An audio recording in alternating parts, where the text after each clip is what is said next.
deficit won't be attractive to a would-be buyer. So there are sorts of issues that have got to come up.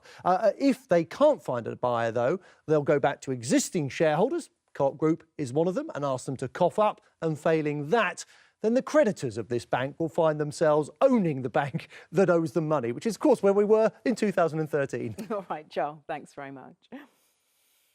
Calls to make drastic cuts to the prison population are set to be rejected by the Justice Secretary today.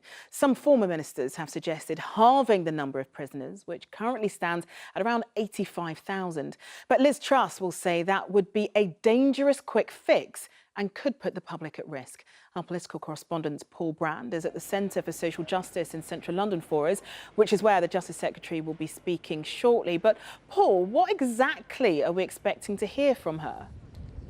Well, precisely as you say, she will say there is no quick fix to what is quickly becoming a major problem. Prison officers saying there just aren't enough of them to deal with the sheer volume of prisoners in our jails, and indeed riots breaking out across 4 of them in the past few months. She will say she wants to reduce the number of prisoners, but for the right reasons, which she says is tackling reoffending, is stopping drug addicts from spiralling into criminality, and not for the wrong reasons, which she says would include reducing their sentences.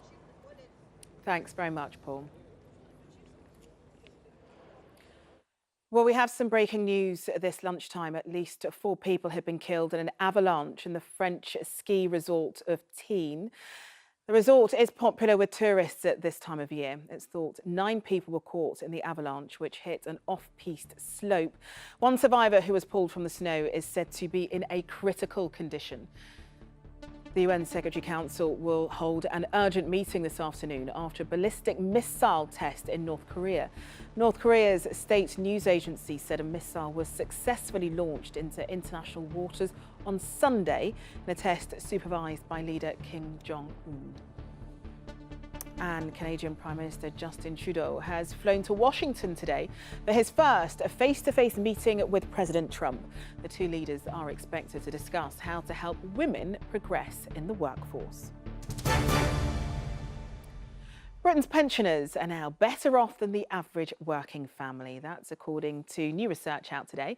It's a complete reversal to the situation at the turn of the century when workers had more spending power.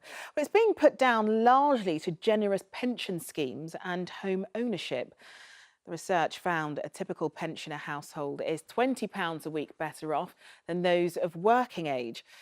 That's helped by the fact that 73% of pensioners now own their own homes, whilst nearly 1 in 5 senior households have at least one person still working, adding to the income from their pensions. Well, joining me now is David Finch from the Resolution Foundation, who wrote today's report, and Sarah Pinnells, the personal finance expert. Thank you both for coming in. David, I'm going to start with you. I mean, it does seem as though pensioners have never had it so good. Is that correct? Well, I think one of the really important things to understand about the work we did is it's not all pensioners that are seeing this growth in their income. So for many pensioners, once they are retired, actually their income tends to be fairly flat and kind of stable over retirement. What's really been driving up incomes are those newer and younger pensioners who are retiring with greater private pension provision and who are also working to older ages. Do you think that this is a generation that's essentially has been preparing for retirement a lot better than previous generations? I think there are a number of things at play here. I think one thing is that people are living for longer and remaining healthier at older ages, which is actually helping people to work more at older ages. But also, this is a generation who had kind of more generous private pension provision while they were in work. I think for generations to come, that may not be the case. Well, Sarah, I was going to pick that up with you. I mean, this may be the last generation we see that are in this situation. I think what we're going to see in the future is that more people have potentially access to a pension because through automatic enrolment, all companies within the next year or 2 will have to offer their employees a pension. And by companies, I could mean somebody just employing 1 person. But the problem is these pensions aren't necessarily going to be that generous, and people don't have to stay within them. So I think what happened in the past was that some people had access to great pensions, and if they were lucky enough to see their value of their property rise, they did very well. Some had no pension. I think the base will be lower And certainly some people who try to get on the property ladder in their 20s and 30s will find it a tough choice as to which to do. Absolutely. I mean, that's what I was going to say. I mean, there are a lot of people of that sort of 20s, 30s generation who can't afford to buy a home, which is a great investment if you're looking to retire. What sort of age should we start thinking about retirement? Should we be paying into some kind of pot now? It's very sort of glib to say, you know, you should start as young as you possibly can, but unfortunately that is really what you should be doing. I think a lot of people think that pensions are for old people, but the thing is that unless you have a pension, then you may not be able to retire. And the other thing is that you don't really want to just live on the state pension, because for a start it may not kick in till late, and secondly, at the moment it's only worth about £150 a week. So I would say start as young as you possibly can, and no matter how little you pay in, do something, because I certainly get a lot of emails from women who say, I never quite thought I could afford it, and then I waited till I could, and then 10 years has gone by. And in that 10 years, you could be missing out not only on your money, but if you're employed, money from your employer as well. Well, David, you did touch on earlier about that big gap between rich and poor. And one thing that this study has shown is how vast that gap can be, because a fifth, I believe, of pensioners are actually living off the state and not from private pensions. That's right. So there are a large number of pensioners who the majority of their income is coming from the state pension or potentially other state support like pension credit. So I think it is important to recognise that while people do need to save privately to make sure they have a kind of more than very basic standard of living in retirement, it's still the state that is providing that kind of core underpin. And so is that something, again, that Sarah alluded to, that we sort of have to start thinking about these things earlier on in terms of saving and preparing for the future? Absolutely. I think it is important to be saving from as early as possible. And also, I think auto-enrolment's been a success so far. We've seen large numbers of people brought into private pension saving.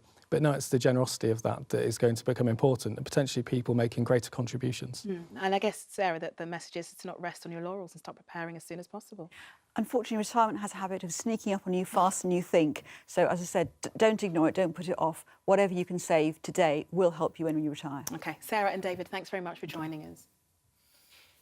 Still to come, there's been a big fall in demand for cosmetic surgery. Are internet beauty bloggers the reason? And the British stars taking the Grammys by storm on an emotional night in Los Angeles.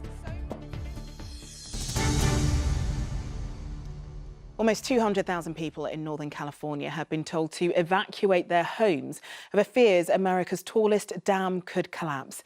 Officials are warning that a structure failure at the Oroville Dam could create a 30-foot wall of water. It's been weakened by heavy rainfall, with the region suffering one of its wettest ever seasons. Sharon Thomas has more. It is a spectacular sight, but one that's putting at risk the lives of thousands of Californians. More than 180,000 people living near the Oroville Dam have been told to evacuate their homes after an overflow channel at the tallest dam in America became weakened after heavy rain and snow. It's very dangerous. It's extremely dangerous, and so because you certainly could have a flood, and that's the big concern that we have. Water levels at the reservoir, 60 miles north of Sacramento, have risen dramatically after years of severe drought. It began flowing over the emergency spillway on Saturday for the first time in the dam's 50-year history. If that collapses, it could release uncontrolled floodwaters. We thought we were okay, and then all of a sudden, bam, you need to leave. I was trying to get into the gas station, then I was trying to get out of the gas station. I had people almost hitting me, running me over. It was insane. When we get back, we just have to look at the damage and kind of, pick up from there and try to do what we can do. As tailbacks stretched for miles heading away from the dam, officials say they'll be assessing the damage later today to determine when people will be allowed to return to their homes. Sharon Thomas, ITV News. Huge wildfires have swept across the Australian state of New South Wales. 2,500 firefighters fought more than 100 separate fires over the weekend. Nobody is thought to have been killed, although 2 firefighters were injured. Conservation workers in New Zealand have begun piercing holes in the carcasses of 300 dead whales that stranded themselves on a remote beach last week. If holes aren't cut into the bodies, gases can build up, causing them to explode. Rescuers did manage to save over half of the 700 stranded pilot whales.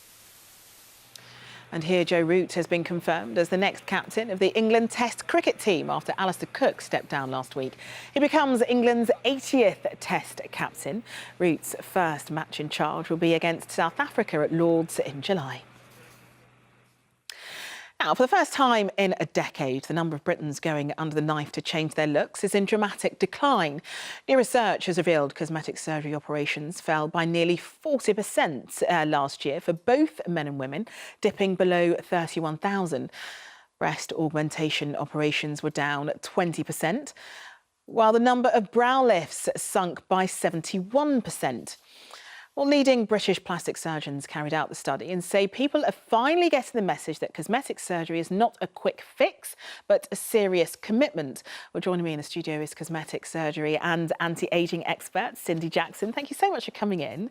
I mean, from what you've seen personally, have you seen a drop or is it on the rise? Absolutely not. It's on the rise. It has been exponentially since cosmetic surgery started becoming popular in the UK, which was in the 70s. I mean, I don't understand these. You know what they say? There are lies. There's statistics, and I don't get it. I see so many people having surgery and contacting me about what was surgery. The thing is, what they're doing is they're counting the Britons having surgery within a specific group of surgeons in the UK. But a lot of patients go abroad for surgery, and those are British people that don't get counted. Yeah. Well, then in that case, then the research would be correct in terms of those people that are choosing to have surgery here may well be on decline.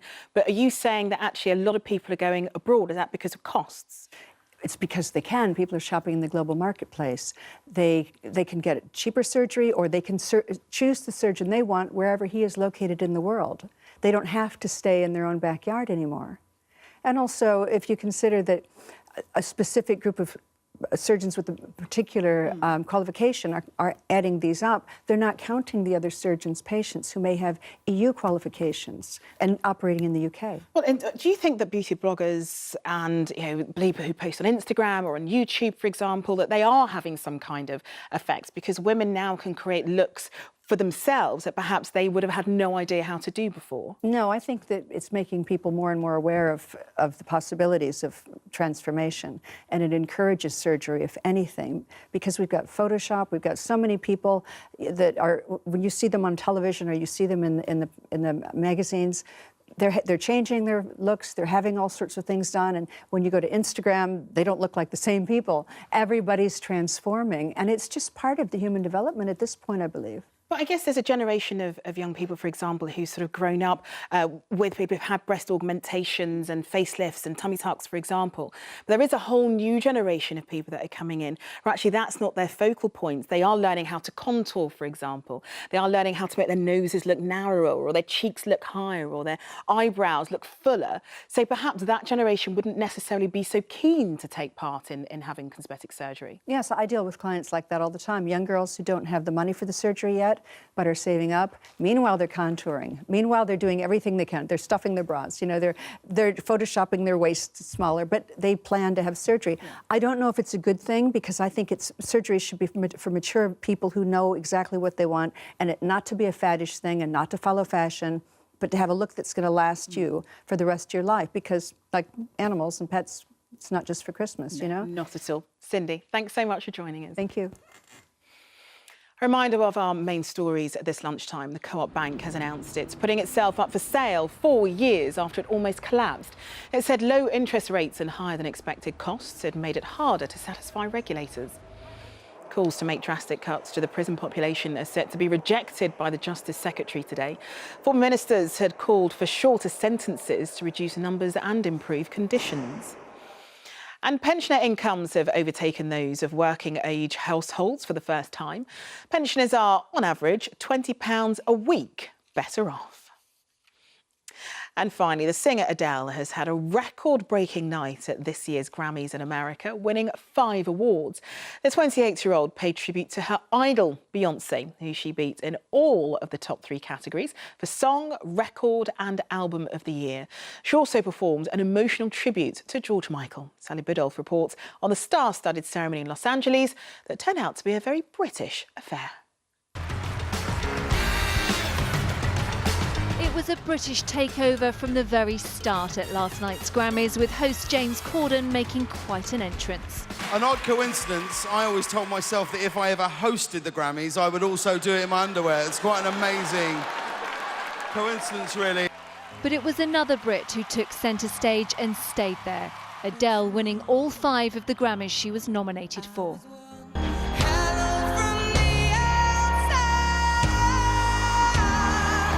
She opened the show with Hello and went on to take the 3 top honours for Best Song, Record and Album of the Year.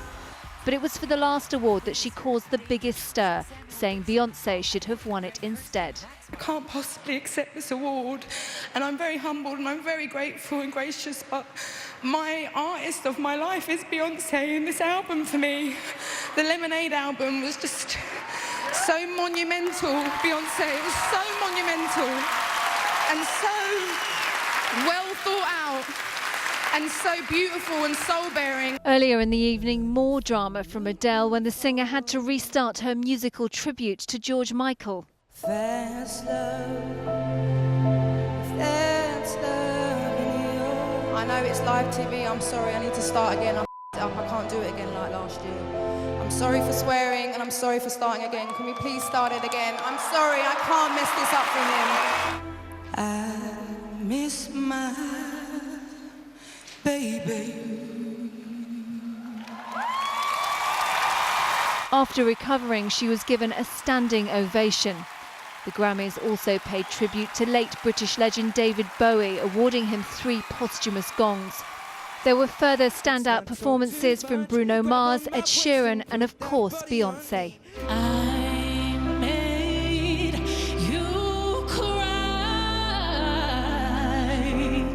The night, though, belonged to Adele, outshining her idol and equalling her Grammy haul of 5 from 2012.